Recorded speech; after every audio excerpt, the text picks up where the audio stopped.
Ердөө ганц минут сонсоод үзээрэй. Дэлхийн хамгийн чанга чимээ.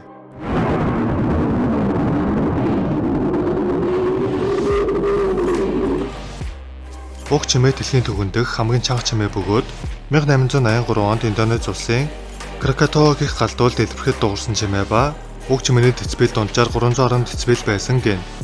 120 децибел дуу чимээ хүний чихийг гэмтээдэг бөгөөд энэ чимээ гарахад уг уулын ойролцоо байсан 16 км доторх бүх хүний хэнгэрэг их бага хэмжээгээр бэртсэн бөгөөд Krakatoa галдуулнаас 3200 км хол орших Австрали улсад олон удаа дэлбэрэлтийн дуу чимээ сонссон гэх баримт байдаг гэн.